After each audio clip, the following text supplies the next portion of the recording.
É chuvoso o dia, o chão molhado e o astrão nas pistas. Salve pessoal, bem-vindos a mais um vídeo do canal Chernobyl. E hoje pessoal, videozinho relacionado a todos os Astras aí, tá bom? Se você tem um Astra, quer comprar um Astra, presta atenção nesse vídeo. Pessoal, eu recebo muitas perguntas de como comprar um Astra, né? Quando eu fui comprar o meu Astra, eu não entendia muita coisa. Obviamente eu vi muitos vídeos para saber o que justamente fazer, né, na hora da compra, né? E obviamente você vai fazer o básico, ver se o carro não está batendo, fumando, manutenções, você vai ver como é que vai estar fluidos no geral.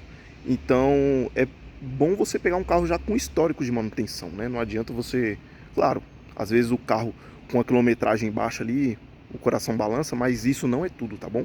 Eu conheço muitos carros rodados com mais de 200 mil que estão em ótimas condições e estão muito melhor que carros novos, entendeu? Por quê? Porque ou o carro com baixa KM, na verdade, né? Porque o carro com baixa KM ele não roda, então o fluido fica muito tempo parado, absorve umidade e por aí vai, né? As borrachas ressecam. Então, às vezes, um carro que está bem mais rodado, que você fica com medo de pegar, às vezes é a melhor opção, tá bom? Bom, agora eu vou falar do que deu problema, tá bom? Quando eu fui comprar, eu olhei os itens básicos, né? Mas depois disso eu tive alguns problemas no Astra, tá bom? Vamos lá, pessoal. O primeiro problema que eu tive no Astra foi a manutenção geral que eu fiz nele. Eu peguei um carro barato e por eu ter pego um carro barato, eu gastei muito com manutenção. Gastei 6 mil, eu comprei o carro por 11 e gastei mais 6 para deixar ele redondo. Por quê? Porque ele não tinha sido trocado arrefecimento, estava com água de rua. Fluidos não estavam trocados, nem o de freio, nem o de câmbio. Filtro de ar na época também não tinha sido trocado. E por aí vai, né? Então, disco e pastilha eu tive que trocar, então já foi mais uma pancadinha. E tinha outras coisas para se fazer nele, né? Como suspensão, ele também estava bem cansado de suspensão, então eu refiz a suspensão original. E por aí vai. Mas o que mais pecou, e é o primeiro que a gente deve olhar, pessoal, quando você for ver, é a tampa de válvulas do cabeçote, tá bom? Aqui, pessoal, ó, tem vídeo no canal aí de eu ensinando a lavar o motor, ó. O motor ele tá sujo, mas ele não tem óleo nem nada, entendeu? Por quê? Porque faz muito tempo que eu fiz o vídeo, eu não lavei ele desde daquele dia, né? Que ó, vocês podem ver, tá um pouquinho sujo, ó. Porque o carro, eu uso o carro com muita frequência, pessoal. Eu saio, eu faço alguns bate-voltas, eu ando mesmo com o carro, né? Então ele suja bastante. Mas vocês podem ver aqui, ó, que tá sequinho, não tem nada, tá, pessoal? Aqui, ó, tá gotejando daqui, porque choveu. E aí eu abri o capô justamente para gravar o vídeo para vocês, né? Então eles correm uma água dali. Então, pessoal, olhem sempre coisas de vazamento. Ver se não tá vazando nas juntas ou então ali na parte do cabeçote. Se possível, levante o carro e olhe embaixo para ver a questão de cárter também, que pode estar vazando pelo cárter, né? Vai vazar óleo, mas o meu está bem tranquilo em questão de vazamento de óleo, né? Então é bem comum esses motores. Por quê? Porque a tampa de válvulas de plástico, pessoal, ela empena com facilidade. E esse é um problema, tá bom? Então fique de olho nisso. Outra coisa, pessoal, junta do cabeçote queima com facilidade, tá bom? O meu queimou, tá bom, pessoal? Por quê? Porque o amigão, né, que eu comprei o carro, o antigo dono, ele usava água de rua, né? Água de torneira. E água de torneira tem minerais e por isso esses minerais entram em contato com o ferro e acaba oxidando o ferro, então cria ferrugem, entope galeria e tudo mais. Então, pessoal, eu tive problema. Por quê? Porque quando eu fiz a manutenção geral, eu pedi para colocar a água desmineralizada e o aditivo. Então fez a limpeza. E essa limpeza tirou tudo que tinha de ferrugem. E esse ferrugem, ele estava ajudando a esconder a junta queimada. E como isso foi limpo, esse vazamento apareceu e eu tive que fazer do cabeçote, entendeu? Então gastei mais 3 mil reais, já tinha gastado 6, gastei mais 3 mil em cima. Então, sempre ficar de olho, principalmente na questão de arrefecimento. Outra coisa, pessoal, que o pessoal negligencia bastante é essa peça aqui. Se eu não me engano é aqui, tá bom? Faz tempo que eu não troco e eu não lembro se é aqui, mas eu tenho quase certeza que é aqui, tá bom? É a válvula termostática, tá bom, pessoal? O Astra, ele trabalha numa temperatura assim, um pouco acima. O meu, como vocês verem no vídeo aí, ele sempre tá bem de boa, né? Mas a maioria dos Astras, pessoal, principalmente os mais novos, eles trabalham na temperatura bem acima mesmo. Por quê? os de painel de fundo branco principalmente, que é a questão de emissões, pessoal. Quanto o carro mais quente tiver, menos combustível ele joga para injetar na câmara de combustão, por consequentemente ele vai gastar menos, né? E se essa válvula tiver travada ou sem válvula, ele vai gastar mais, vai acabar desgastando mais as peças do componente. Por quê? Porque o carro sempre vai trabalhando muito frio. E também, se você trabalhar muito quente é ruim, mas se você também trabalhar muito frio também é ruim. Sempre tem que ter a temperatura ideal, tá bom, pessoal? Então usem a válvula termostática, troquem com frequência. Com frequência nem tanto, né? Mas se você estiver usando o arrefecimento ok, você não precisa trocar a válvula termostática todo ano, entendeu? Fez a troca do arrefecimento, faz a troca da termostática, beleza? Outro problema que eu tive, pessoal, direção hidráulica do Astra, tá bom? O meu, graças a Deus, não é eletrohidráulica, senão eu tinha gastado um rim. E eu já gastei R$1.000 para fazer a caixa, essa... Eu não sei falar, tá bom? Mas eu acho que é essa bomba aqui da direção hidráulica, tá bom? Deixa eu dar um...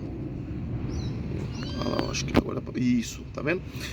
Ela deu problema, pessoal, e ela tava vazando. Então, a direção hidráulica do Astra fazia um barulho. E isso me incomodava bastante. Gastei R$1.000 só para reparar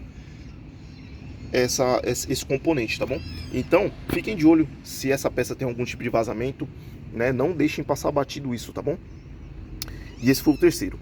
O quarto, pessoal, é o câmbio. O câmbio do meu Astra é um F17. Deixa eu dar uma... ver se melhor aqui. É um F17, tá bom, pessoal? E o F17, ele é o... com todo respeito, ele é o mais porcaria que a GM fez, assim. Não é um câmbio ruim, mas comigo nunca deu problema. Só que quando eu peguei, ele já estava ruim, né? Ele já estava com a segunda meio que arranhando. Então, eu tive que abrir esse câmbio e colocar uma peça nova, né? O meu mecânico conseguiu achar uma peça para repor, né? Era uma peça usada, obviamente, né? E ele também estava vazando, né? Então, já matamos duas coisas numa cajadada só, né? Então, trocou a segunda, se eu não me engano, e trocou a junta do câmbio e óleo novo de câmbio, entendeu? E sobre o motor é mais isso, pessoal. Então vocês vão olhar filtro, né, de ar. O meu está com filtro esportivo, obviamente, então você tem que lavar. Se tiver com filtro, com a caixa de filtro original aqui, você veja se está com filtro e tudo mais, né? Outra coisa que o pessoal também reclama bastante e que no meu não tem. Aqui, pessoal, não tem ar-condicionado, tá vendo aqui, ó? É tanto que parece que tá faltando até alguma coisa. Justamente por isso, porque não tem ar-condicionado. Vamos aqui para dentro aqui. Então, pessoal, aqui, ó, pode ver que não tem ar-condicionado. Só tem o ar de rua mesmo. O ar frio, o ar quente, o ar gelado, do jeito que tiver o dia, é o ar que vai vir aqui, tá bom? Tem, obviamente, o ar quente aqui, né? E o pessoal fala que dá muito problema no ar quente, né? Porém, pessoal, no meu nunca deu problema, tá bom? Pode ser que dê, mas até hoje nunca deu, graças a Deus. Mas o que acontece aqui, pessoal, com muita frequência, o ar-condicionado tem o dreno. E se esse dreno entupir, ele começa a jogar essa água para dentro do carro. E aí vira uma piscina o carro, entendeu? Isso aí acaba prejudicando em outras coisas, né? Você pode acabar apodrecendo o carpete, pode acabar dando pontos de ferrugem e tudo mais, né? E é um ponto que você tem que se atentar bastante, tá bom? O pessoal também fala que o compressor do ar-condicionado é bem ruinzinho. Eu não tenho essa experiência para falar, tá bom? E vocês aqui, ó, pelo amor de Deus, se vocês for comprar um Astra, compre um Astra com ar-condicionado, né? Eu fiz a besteira, eu comprei um carro sem ar-condicionado. Cara, a gente vive num país tropical. Se você for descer pra praia, cara, o calor que você vai passar, a raiva que você vai passar, não vai compensar a manutenção depois, porque não tem como botar um ar-condicionado. Se eu for botar um ar-condicionado aqui, mesmo que eu ache um Astra batido, cara, é 5 pau pra cima. 5 pau pra cima com o que eu já gastei nele, era mais fácil eu comprar outro Astra com ar-condicionado, entendeu? Então, por favor, vocês vão comprar um carro, procure com ar-condicionado. E aí sim, vocês vejam se o ar-condicionado tá funcionando, tá legal. E não comprem o carro se o cara falar assim, nossa, tem que pôr o gás. Nunca, nunca é só pôr o gás, tá bom? Nunca. Ou você compra com o bagulho funcionando aqui, ou não compra. Porque é certeza. Ou tá furado o radiador, ou para o compressor, não é só pôr o gás. É que nem a geladeira. Tem a geladeira lá em casa lá, que era da minha mãe lá. Quer dizer, é da minha mãe até hoje. Tá lá 20 anos na geladeira. Nunca teve que trocar o gás. Por que tem que trocar o gás do ar-condicionado do carro? Sendo que a geladeira fica ligada lá 24 horas. Entendeu, pessoal? Beleza, uma coisa não tem muito nada a ver com a outra. Mas o princípio é o mesmo do ar-condicionado, é gelar. Então é isso que eu quero dizer pra vocês, tá bom, pessoal? Às vezes bateu alguma pedrinha, furou um radiador, furou um cano lá, e o cara não sabe por que não tá esfriando, né? Então é isso, tá bom? Então é mais ou menos isso que eu posso falar pra vocês, tá bom, pessoal? E um bônus que eu tive aqui quando eu comprei o meu foi esse aqui, ó. Deixa eu ligar a luz aqui.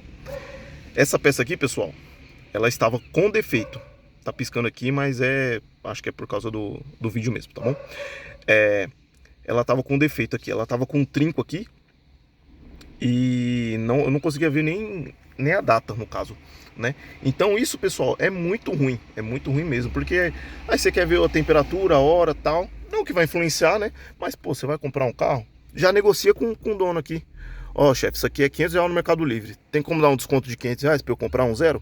Pronto, já dá uma investida no cara, entendeu? Então são os motivos, assim, que eu posso dizer para vocês sobre manutenções, o que olhar no Astra, né? Porque é minha experiência. Então é isso que eu posso dizer pra vocês, tá bom, pessoal?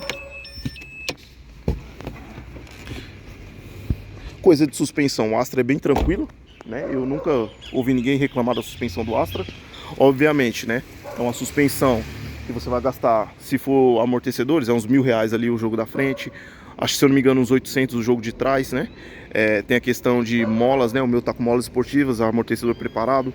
Então, são outras coisas assim que a gente pode entrar em detalhes num vídeo aqui, como preparar o Astra. Aí, beleza. É tanto que eu tô querendo até fazer outras mudanças ali no Astra, mas eu preciso juntar grana, né? Eu tenho que pagar minhas dívidas primeiro, né? Então é isso, pessoal. Recebo muito tipo de pergunta e espero ajudar vocês. Se vocês querem comprar um Astra, é uma dica assim que eu acho bem útil para quem quer começar, principalmente no Astrinha ali, tá bom? Então é isso, rapaziada. Um forte abraço, é nóis, tamo junto, até a próxima.